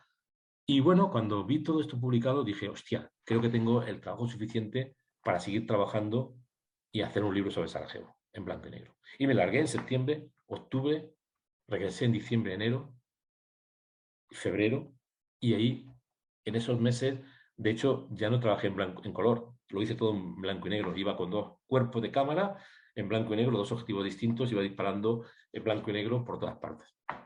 Recuerdo que se publicó, tuvo un gran impacto, y en el verano del 95 tuvimos una reunión de periodistas que habíamos trabajado fotógrafos, que habíamos trabajado en los Balcanes a nivel internacional. Vino gente como James Nashway a España y yo le regalé mi libro a James, a Jim, ¿no? Lo conocí hacía muchos años, le regalé el libro. Me acuerdo que por la mañana temprano se bajó a desayunar, me vio, vino corriendo y me dijo, Gervasio, estoy impresionado con tu libro. Y me hizo una pregunta que todavía me estoy carcajeando. ¿Cuántos miles de rollos has hecho para hacer este libro? Digo, ¿miles de qué? Digo, tío, que yo no trabajo para Revista Time, que yo me pago cada puto rollo que meto en la cámara. Que para mí disparar con el dedo es gastar. Cuanto más disparo, más gasto. Tengo que comprar los rollos, tengo que revelarlos, tengo que pagar el revelado, a no ser que me lo haga alguien. O sea, esto no es así. Cuando le dije, esto es el resultado de 120 rollos en 1 año y medio. Me dijo, no, imposible. Yo hay días que tiro 70 rollos en un día. Digo, ya sí, pero tú trabajas para Time, te editan, te mandan los rollos gratis y yo trabajo para mí mismo. Bueno, un poco quiero contar que ese libro tuvo mucha potencia, mucha fuerza, porque se produjeron varios acontecimientos que empezaron en el 90 con el consejo de un fotógrafo que me cambió mi forma de ver las cosas y acabó siendo el trabajo que publiqué en el 94, en diciembre, y una exposición en el 95, en enero, que tuvo mucha trascendencia y que todavía hoy día tiene trascendencia, ¿no? ¿Te gusta tener el control sobre tu trabajo, seleccionar tus fotografías e intervenir en su edición? ¿O prefieres que lo hagan otras personas de tu confianza? Mira, cuando seleccioné el trabajo, primero, del cuaderno de Sarajevo, que estamos hablando ya de una parte importante del trabajo selección. De hecho, el libro empieza igual que empieza el cuaderno de Sarajevo. La primera fotografía que iba en el primer capítulo, de las 3 fotografías que pusieron en las primeras 2 páginas, las 3 fotos estas están entre las 5 primeras del libro final. O sea, que ya edité como si fuera una secuencia de fotos donde quería contar la guerra casi a través de una ventana, ¿no? La primera fotografía entras a través de una ventana de una casa destruida en Sarajevo, ¿no? Y ves allí lo que está pasando. Entonces, una vez que acabé de seleccionar el trabajo, se lo enseñé a una docena de personas. Y cuando acabé de hablar con cada uno de ellos, que me dieron consejos muy cariñosos, tenía tal confusión mental que dije, se acabó. A partir de ahora soy yo el que decido y los errores los cometo yo. Porque cada uno me decía una cosa distinta. Uno me decía, esta foto la pondría aquí, esta foto la pondría allá. Dije, mira, digamos, los consejos me sirvieron. Casi nadie me dijo que fuera una mierda de trabajo. Bueno, nadie me lo dijo. Casi nadie me dijo que quitara fotos, sino que quizás las colocara de otra manera. Por ejemplo, una fotógrafa muy, muy famosa española que daba clases en, en la universidad y que trabajaba los fines de semana en las fiestas, me aconsejó que metiera una foto de 4 niñas detrás de un cristal destruido que yo había hecho en Sarajevo, esa fotografía que os comentaba antes de Henry, en la portada. No lo hice porque yo quería poner otra foto, quería poner una foto que tuviese más que ver con lo que yo sentía que era Sarajevo, que era una pareja andando de espalda a la cámara, con la desolación absoluta en la ciudad, la destrucción, la nieve, el frío, y la pareja mostrando solamente la espalda a la cámara, como simbolizaba un poco la espalda que le habíamos dado los europeos a los Balcanes. Luego, al final, esa fotografía la publiqué en la antología de la portada, porque me gustaba mucho y me sigue gustando mucho. Pero a partir de ese momento he pedido muy pocas veces consejo. Yo lo que hago es, realmente estudio muy bien cómo voy a hacer mi trabajo. Cuando empecé Vidas Minadas, todos los grandes fotógrafos habían trabajado sobre mutilados por las minas. Todos habían estado en centros ortopédicos. De hecho, yo me imagino que algunos lo sabéis, el primer encargo que yo recibo para lo que luego se convirtió en Vidas Minadas no me lo hace un diario de referencia. Es que los diarios de referencia no hacían encargos. Incluso los años bollantes económicamente era difícil pactar con ellos, ya no económicamente, sino los plazos para hacer una historia en las circunstancias que tú quieras hacerlas. Era difícil, casi imposible. Y por supuesto las valoraciones, incluso los tiempos bollantes, donde se ganaba un dineral, eran siempre a la baja, en España. Luego trabajabas con los anglosajones o los alemanes y el comportamiento era bastante más decente. De hecho, en España será bastante indecente, incluso en los tiempos bollantes. Entonces, a mí quien me metió en el mundo de las minas fue una revista del Corazón, que nunca he nombrado públicamente, y que cuando me llamaron para hacerme el encargo, todavía no sé cómo el dueño de esa revista permitió que nos encontrásemos. Porque la palabra mierda la dije 5 veces. ¿Qué hace una mierda de revista como la vuestra en una historia como esta? Lo primero que le dije a la persona que me llamó en nombre del dueño de la revista, del Polanco de la revista. No me llamó el Ceberio de la revista, ni la Pepa Bueno de la revista. Me llamó el Polanco de la revista. La secretaria del Polanco de la revista. Pero digo, pero vosotros, ¿cómo os metéis en esta historia? No, es que el dueño de la revista es un hombre muy sensible. Yo cuando escucho que la gente poderosa es sensible, me pongo muy nervioso. Digo, ¿sensible haciendo este tipo de revistas? Bueno, la palabra, te insisto, la palabra mierda salió varias veces. Por casualidad, yo iba a Barcelona 48 horas después la chica me dijo, mira, hagamos lo siguiente. ¿Vas a venir a Barcelona? Digo, mira, dentro de 48 horas. ¿Podríamos quedar contigo? Y te lo planteamos directamente, el proyecto, lo que queremos hacer. Vale, pero si podéis, si puede ser a las 10 de la mañana de pasado mañana, sí, si no, no. O sea, puse la fecha, puse el lugar y me estaba esperando el dueño de la revista. En un despacho descomunal de 200 metros cuadrados, con cuadros de ilustres pintores en las paredes y recibiéndome con un café en una tetera de plata y diciéndome, ya sé que mis revistas, así empezó la conversación, te parecen una mierda. Y yo, que soy bastante directo en mi manera de hablar, me sorprendió su actuación, ¿no? Me dijo, solamente quiero que sepas que con estas revistas soy millonario. Y yo empecé a cabecear un poco como diciendo, ¿a dónde vamos a ir? A parar. Me he forrado con estas revistas. Soy millonario. Entonces yo, para un poquito participar, dije, sí, ya veo que las paredes están llenas de cuadros muy famosos. Eso es un Barceló, le dije, ¿no? Tiene un Barceló colgado. Cuando Barceló valía no sé cuántos millones, ¿no? Y dice, sí, pero los cuadros buenos los tengo en mi casa. Mejor dicho, en mi mansión. Esos son los que me sobran. O sea, el tipo empezamos de esta manera. Y cuando ya me había, digamos, me había puesto en tensión, me dice, pero quiero que sepas algo muy importante. Con mi dinero hago lo que me da la gana. ¿Quieres que te financie un viaje al país que te dé la gana, con el tiempo que quieras, para hacer una historia de una víctima infantil de una mina antipersona? ¿Sí o no? Entonces yo le dije, yo ya evidentemente me había preparado. A esa reunión no iba a, a seguir mandándonos a la mierda. Yo había llegado ya a ver qué pasa aquí. Dije, mira, me alegra mucho que hables tan claro. ¿Tú estás dispuesto a que yo haga la historia que me dé la gana, donde me dé la gana, que me financies todo el viaje, de punta a punta del viaje, me pagues unos honorarios como se pagan en Estados Unidos? Es decir, que me pagues los días de trabajo sobre el terreno y los días que voy a estar trabajando en mi casa cuando vuelva, y que no me toques una sola línea ni una sola fotografía de la edición, ¿sí o no? Dijo, sí. Digo, pues sí. Y entonces me dijo, ¿cuánto dinero quieres que te adelante?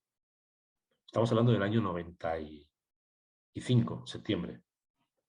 La palabra adelanto no la había escuchado en mi puta vida. No existía. Nadie te adelantaba nada. A mí, al menos como freelance, no me adelantaba nada. Nadie de ningún medio de comunicación con lo que yo había trabajado jamás me había adelantado. Entonces dije, sí, te adelanto dinero y así no tienes que poner el dinero de tu bolsillo.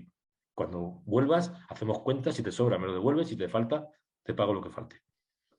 Y yo entonces llevaba mi número de cuenta bancaria, todavía lo sigo llevando por si alguien me lo pide, y me dijo, ¿me tienes la cuenta corriente? Digo, sí.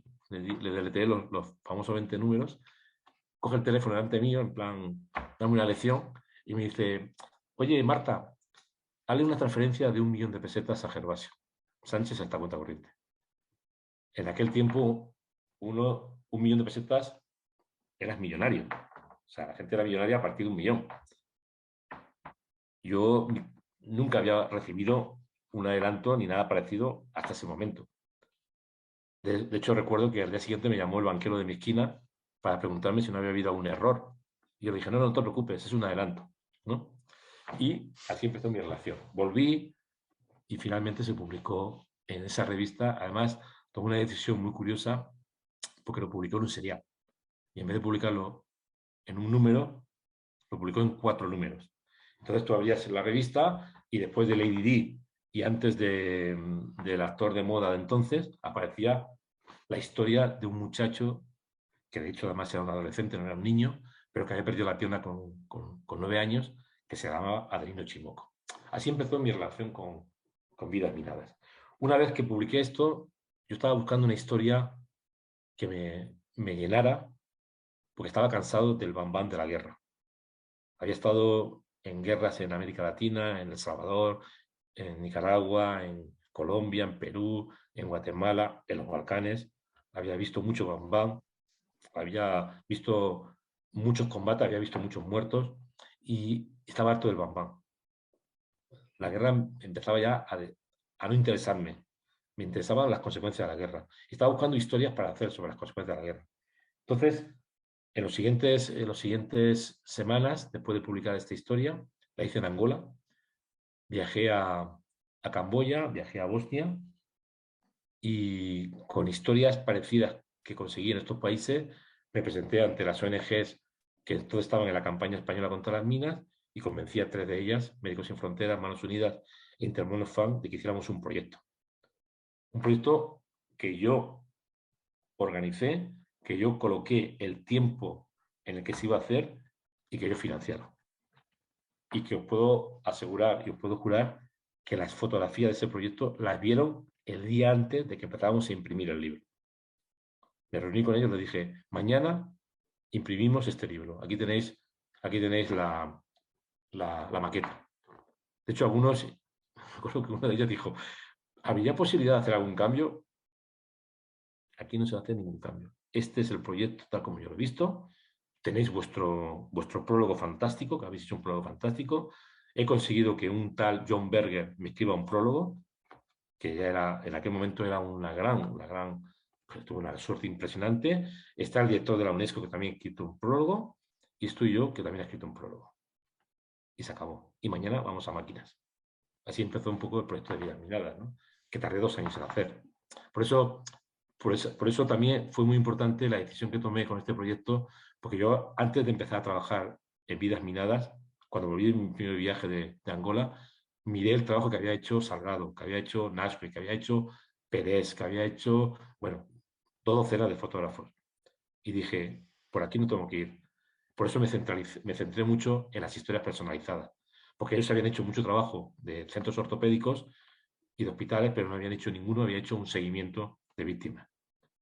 Y bueno, ese trabajo que empezó en el año 95, el año que viene, 2023, voy a publicar Vidas Minadas 25 años, con los mismos protagonistas.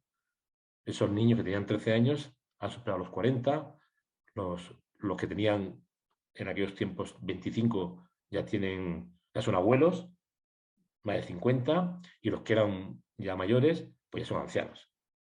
Y están ahí. Y bueno, y estoy recorriendo los países este año y el que viene para intentar acabar ya este proyecto y presentarlo en octubre. Gervasio, has mantenido una estrecha relación con el Centro Andaluz de la Fotografía desde prácticamente sus inicios. Fuiste miembro del jurado del primer premio de fotografía de Sí, Andalucía en 1994, sí, junto con Leopoldo Pomés, sí, con sí, Pablo Juliá, que está hoy claro, con nosotros además, sí. y con Manuel Falces, Y con otorgado a Antonio, José, y con Antonio Martín, con Ricardo Martín. y con Ricardo Martín, Sí, otorgado a José Muñoz. sí, señor. Has dirigido alguno de sus talleres, La guerra no es un espectáculo, y has Sí. expuesto las exposiciones que en la introducción mencioné. ¿Cómo calificarías tu experiencia con el centro y qué opinión tienes de él? Bueno, en primer lugar, decir que cuando me llamó Manolo para ofrecerme ser jurado y me dijo que iba a ser jurado del primer premio de fotografía de Andalucía, que tenía una dotación económica del copón, le dije, la próxima vez me llamas para que participe, cabrón, ¿no? Eso no me jodas y me llames para participar como jurado, porque eso es un premiazo, ¿no? Fue muy Sí, curioso tenía una porque, dotación de unos 4 millones. más. Yo creo, espérate un momentito. Eran 4 millones de Bueno, pesetas. en todo caso, recuerdo que él me dijo, mira, te voy a nombrar, quiero que seas jurado. Luego, en plan broma, le dije, tío, la próxima vez me invitas a que participe. Y me dijo sobre todo que no se lo contase a nadie. Estaba entonces un día comiendo con Juanma Castro Prieto y con Cristina García Rodero en Madrid. Todo esto hace como 10 días antes del jurado.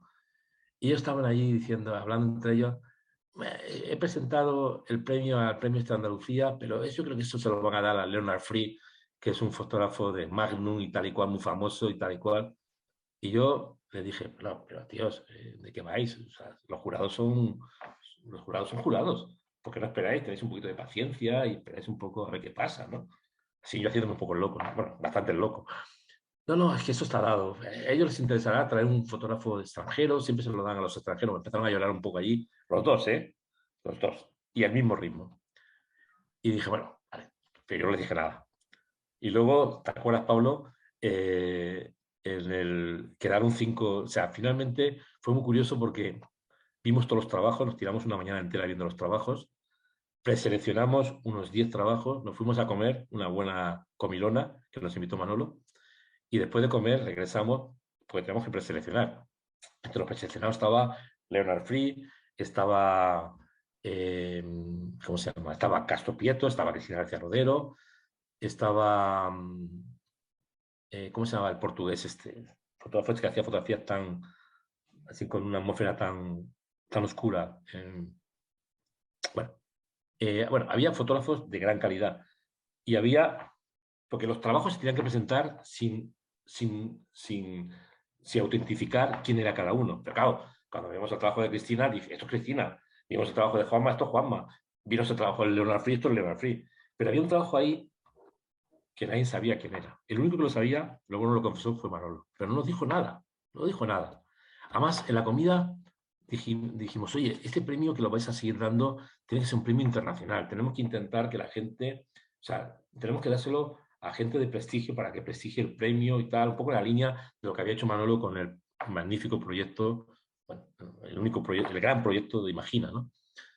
Y bueno, total que al final empezamos a votar con Leopoldo Pomés, que estuvo fantástico. Empezamos a votar y se empezaron a quedar los trabajos sueltos, quedaron 3 o 4, entre ellos el de Leonard Free.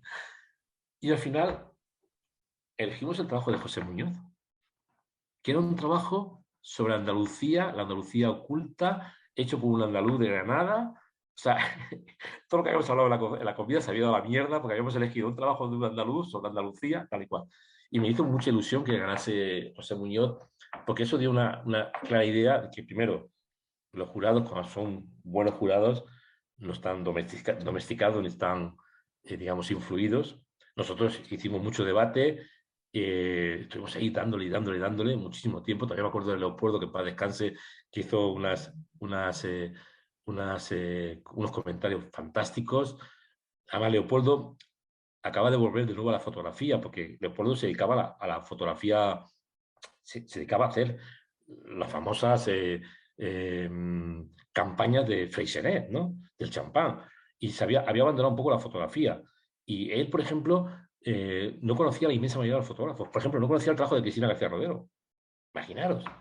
Estaba sorprendido, estaba alucinado, ¿no? De algunos trabajos que había de fotógrafos. Claro, nosotros le dijimos, no, es que esto es Cristina. Pero ¿quién es esta Cristina? Yo no la conozco, ¿no? Y al final, pues, ganó José Muñoz. El Centro Andaluz, yo siempre lo he dicho y lo seguiré diciendo. Creo que fue una gran alegría para Andalucía y sobre todo para Almería, que se hubiera merecido un mayor presupuesto. Las autoridades políticas de cualquier parte se suelen cansar muy rápidamente de los proyectos que no controlan. Y controlar la cultura te obliga prácticamente a liquidar gente que no interprete la cultura como tú quieres que se interprete o no sean amigos de la casa. Entonces, Manuel era un tío muy independiente. Su gran bagaje sobre la fotografía contemporánea española es su independencia. Y ser independiente en el mundo del arte es peligrosísimo. Y evidentemente no lo anularon, o sea, no lo echaron, pero lo anularon. Anularon su presupuesto. Digamos, le obligaron a pasar de hacer unos proyectos fantásticos cuando le interesó a la Junta de Andalucía y al Gobierno Central, de la Junta de Andalucía, cuando estaba, digamos, el presupuesto a todo trapo, y ahí empezó ese proyecto fantástico. O sea, es inaceptable que el proyecto Imagina, ese segundo libro fantástico que está ahí pendiente, no se haya publicado nunca, ¿no? Cuando la mitad de la obra que forma parte de la colección del Centro Andaluz de la Fotografía, comprada o donada o acordada con los autores, está ahí, ¿no? Entonces, fue una pena, porque empezó un proyecto fantástico. De hecho, cuando yo presenté el cerco de Sarajevo en Andalucía, a mí no se me pagó nada. Ya no había dinero. O sea, yo en aquellos tiempos, pues, me gustó cómo me trató Manolo y di el trabajo sin compensación económica. Entonces, al final, te jode mucho, ¿no? Que proyectos que nacieron con una gran particularidad, con una capacidad crítica, con un director que que, que no se puso a buscar amigos ni a hacer amiguismos, sino a hacer un proyecto serio, que convenció a gente de la otra parte del mundo, o sea, que convenció a Cartier-Bresson para que viniese o a William Klein, o a tanta gente que pasó por allí, fantásticos fotógrafos. Yo he visto el trabajo publicado y también he visto el trabajo no publicado, y bueno, es memorable, ¿no? Y me hubiera gustado, ¿no?, que ese proyecto hubiera tenido continuidad. Ahora mismo estamos con el tema del Centro Nacional de Fotografía, que yo, que soy bastante pesimista, a pesar de que el día de la presentación, el día 2 de diciembre, me sentí muy contento de la cantidad de gente que fue a Soria, no pase algo parecido con él, ¿no? Que sí, que al final que se gasten el dinero en el mamotreto este del banco, del antiguo Banco de España, que lo coloquen y luego no haya un puto duro para hacer lo que hay que hacer. O sea, es que un Centro Nacional de Fotografía, esté en Soria o esté en Barcelona, en Madrid, necesita millones y millones y millones de euros anuales para hacer un buen trabajo. Necesita tener una cartera de trabajadores desde una dirección independiente que no esté en función de los intereses políticos, y un montón de trabajadores que trabajen de verdad en un montón de temas pendientes que el Estado español le debe a la fotografía española. Todo esto yo no sé si va a ocurrir. Y estáis hablando y insisto, no lo quiero contar como algo para ponerme medallas. El nuevo proyecto o la tensión o el nuevo andamiaje sobre el Centro Nacional de Fotografía nació de una conversación que tuvimos Juanma Castrobrito y yo durante la pandemia, cuando un montón de fotógrafos no tenían ni para comer, no podían pagar autónomos. Y hablando con él, le dije: tío, tenemos que sentar al Ministerio de Cultura para que ayude a los fotógrafos y fotógrafas que están en unas condiciones dificilísimas, que no están teniendo ingresos, y que algunos de ellos están en una situación lamentable. Hagamos algo parecido a lo que se va a hacer en Francia, que el Estado va a comprar obra a los autores, va a dar ayudas. Y nos sentamos un día con el impresentable que estaba de secretario general del Ministerio de Cultura, del ministro anterior, un impresentable de cuidado. Nos sentamos Chema Conesa, Cristina de Midel, Juanma Castro Prieto y yo. Mi suerte fue que se me desconectó el ordenador, su suerte y mi suerte, porque yo estaba a punto de mandarlo a la mierda directamente. El tipo era un impresentable de cuidado. De hecho, salimos tan cabreados de esa reunión que automáticamente hicimos un manifiesto y lo pasamos por un montón de plataformas y conseguimos que varios miles de personas lo firmasen, ¿no? Entonces, es un proyecto en el que muchísima gente lleva décadas luchando por él. Todo esto a los 80 ya se estaba buscando la posibilidad de hacer un Centro Nacional de Fotografía con el gobierno de Suárez, incluso con el primer gobierno de Felipe González. Se consiguió máximo cuando ya estaba a punto de irse Felipe González, que el Premio Nacional de Fotografía se empezase a dar como Premio Nacional de Fotografía en el 94, 95. De hecho, hay fotógrafos muy conocidos que nunca lo recibieron porque se murieron antes, o no tuvieron posibilidades de recibirlo porque se murieron en los primeros años después de establecerse el Premio Nacional. Y es un proyecto que a mí me gustaría, ¿no? Pero tenemos la experiencia de lo que ha sido el Centro Andaluz de la Fotografía, de cómo los políticos sin escrúpulos se acaban comiendo el proyecto porque no les interesa, porque les ha cansado, porque no quieren invertir, porque no pueden controlar, siempre por lo mismo. Y yo me temo que esto va a pasar un poco parecido con el Centro Nacional. Yo soy bastante pesimista. No obstante, insisto, el día 2 de diciembre fue un día memorable. El alcalde de Soria es un tipazo impresionante que lucha por el proyecto a muerte, que va a empezar a dar coñazo a partir del día 1 de enero para que se haga de una puta vez el decreto que permite liberar el dinero necesario, que son casi 10 millones de euros, para convertir ese lugar en un lugar acondicionado, y esperemos que esto marche. Pero bueno, los tiempos políticos son muy complejos, vienen tiempos políticos más complejos todavía, y me temo que esto puede ser un problema. Una de las cosas que hemos intentado desde la plataforma es convencer a todas las autoridades políticas de Soria, de la Junta, tanto de la Junta como de la Diputación como de la Alcaldía, de que debe ser un proyecto para Soria en el que participen todos los partidos políticos. Que esto no es solamente un proyecto del alcalde de Soria que en estos casos creo que es del PSOE, creo, que no tengo ni puta idea porque yo normalmente no pregunto estas cosas, pero que si mañana llega otro partido o una coalición de partidos, deben seguir batallando para que Soria se convierta en lugar de referencia de la fotografía española. Sobre todo por Soria, por su ciudadanía y porque esto sea un lugar de llegada. O sea, un poco yo lo comparo con Albarracín. Cuando a mí me ofrecieron hacer Albarracín, hace 21 años, Albarracín es un sitio muy bonito, muy hermoso, pero está en el Quinto Pino. Hay que llegar desde muchos sitios haciendo un gran viaje. Pero al final, si tienes una fundación que protege el proyecto y el proyecto funciona, la gente acaba llegando, ¿no? Y esto es lo que tiene que hacer en Soria. Aprender de las cagadas que ha habido en el pasado e intentar hacer un proyecto serio para que en este país por fin haya un Centro Nacional de Fotografía, porque es una vergüenza que estemos esperando décadas para que esto ocurra. Y no hablo de la década del franquismo, que me la sopla. El franquismo era el franquismo. Hablo de la década de democracia. Va, te voy a hacer un par de preguntas más y vamos terminando. Eh, ¿En qué proyecto fotográfico personal trabajas en la actualidad? ¿Y hay algún proyecto que desearías realizar y que aún no has podido hacer? Bueno, estoy trabajando, como os decía, en Vida Minera de 25 años. Desde el año 2007 que presenté Vida Minera de 10 años hasta la actualidad, he continuado las historias. Tengo un montón de material que nunca se ha visto. Nadie lo ha visto. De hecho, no lo ha visto ni mi editor.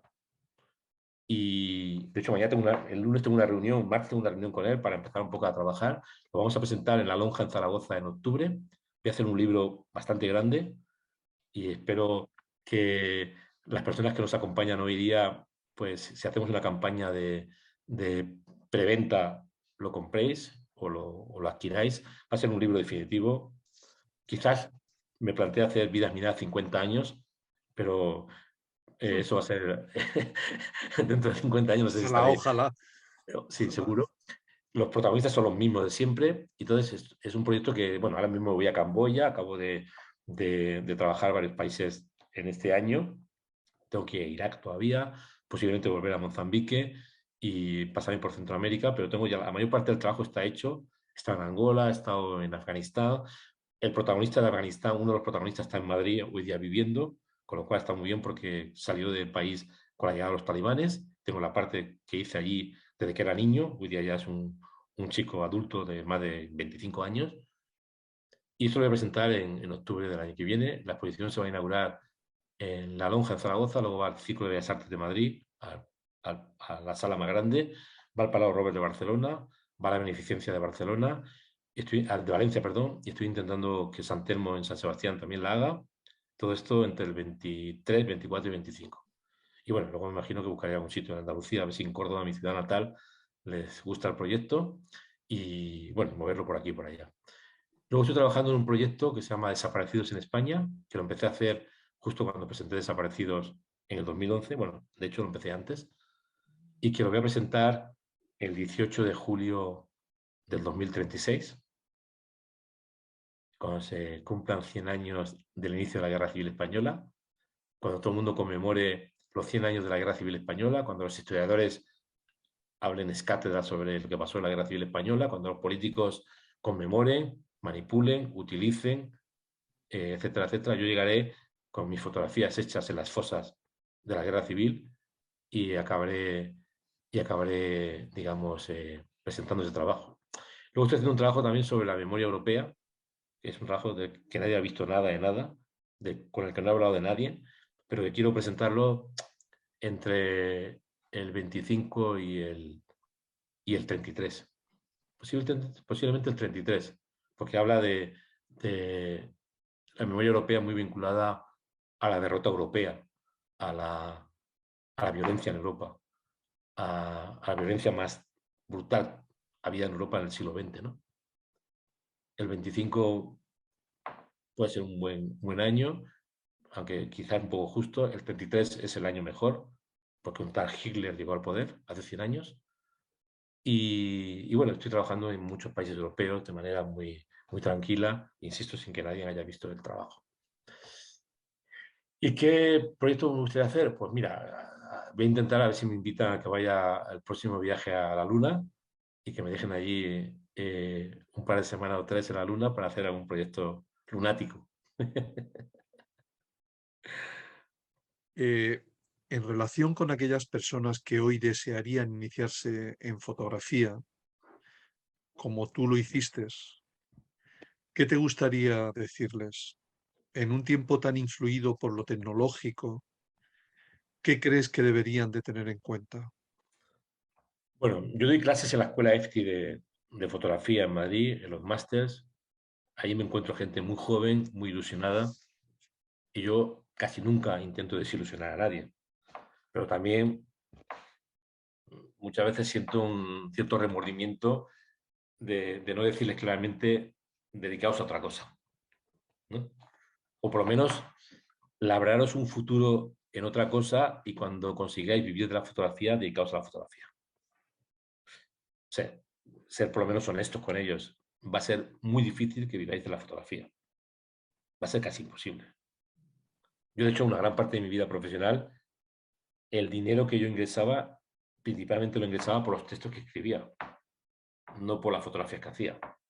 Yo he podido, digamos, sobrevivir en muchas coberturas gracias a que escribía también. Es decir, las 5 años de universidad me han valido de mucho.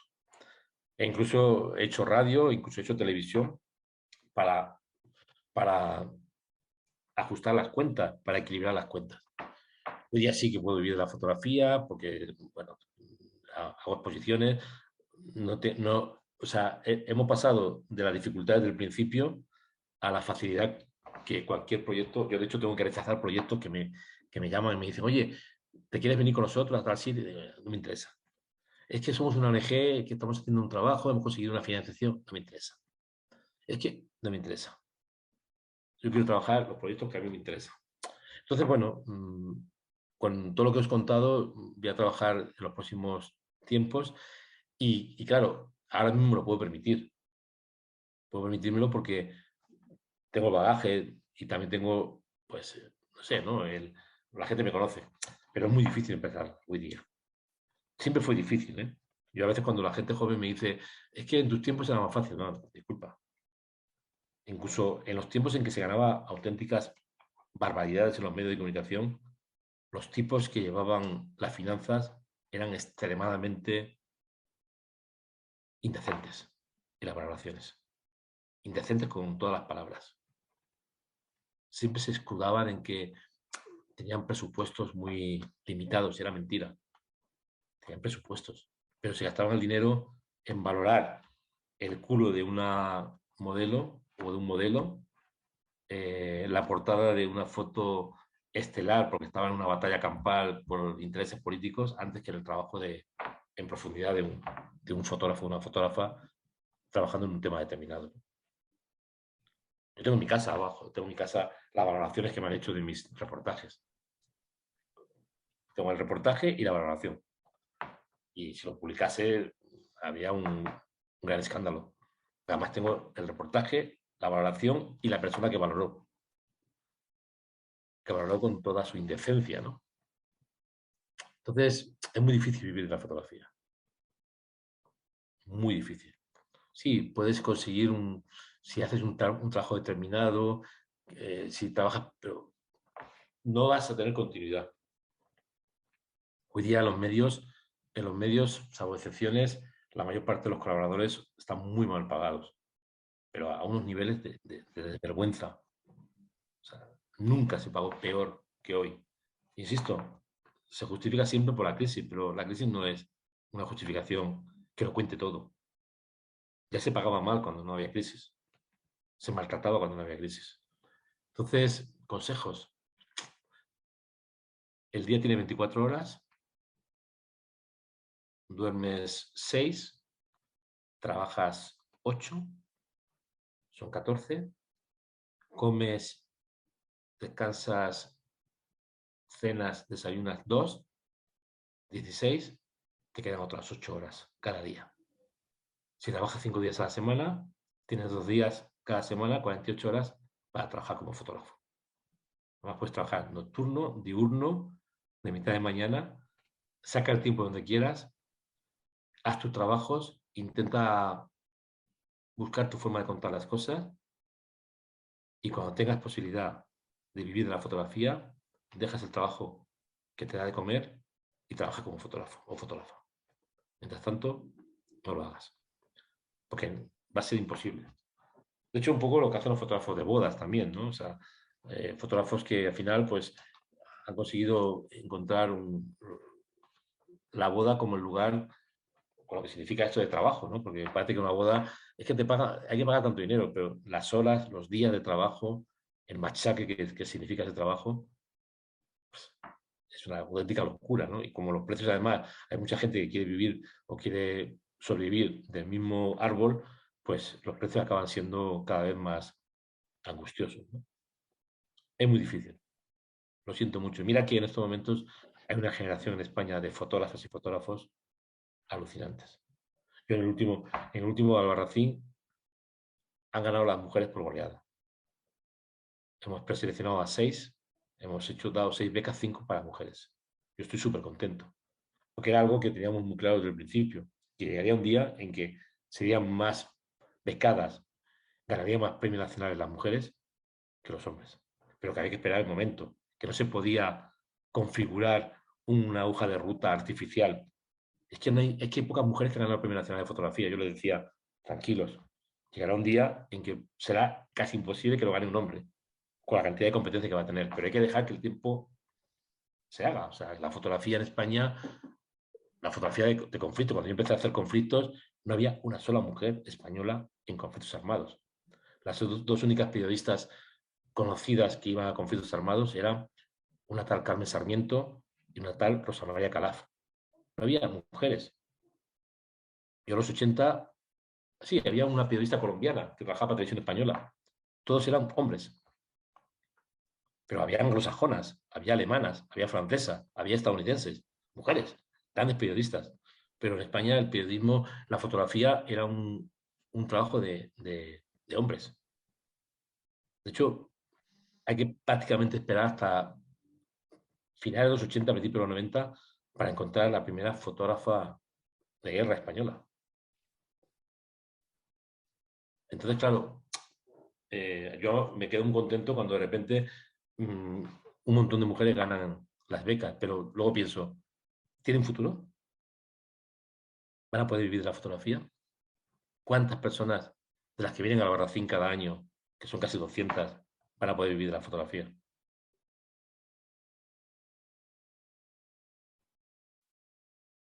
Muy bien, Gervasio. Llegamos al final de este encuentro contigo. ¿Ya hemos acabado? Te ¿Qué hora es? volvemos a agradecer. Te volvemos a agradecer tu presencia, tus palabras y Yo el pensaba que tiempo que has compartido con... Juan Carlos, pensaba que íbamos a estar aquí hasta las 12 de la noche, a la 1. No, no, no. No por ti, porque además me dijiste que me preguntaste que cuánto tiempo íbamos a emplear y te dije eso, sobre 1 hora y media ya la sobrepasamos bastante. Pues Tenía una reunión de vecinos a las 7:30, pero me he escaqueado, o sea que me ha venido muy ya. bien.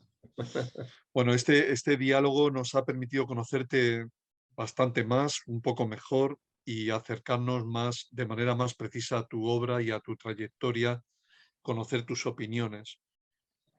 También agradecer a los que han participado su asistencia, tanto a los que lo han hecho inscribiéndose en la actividad como a los que la han seguido a través de YouTube. A todos les emplazamos a un nuevo encuentro con otro destacado miembro de la comunidad fotográfica, concretamente con Emilio Morenati, previsto para el próximo 12 de enero y a través de esta misma plataforma. Muchas gracias, Gervasio, y un fuerte abrazo. Bueno, simplemente agradeceros a todos los que habéis participado y nada, y hasta la próxima.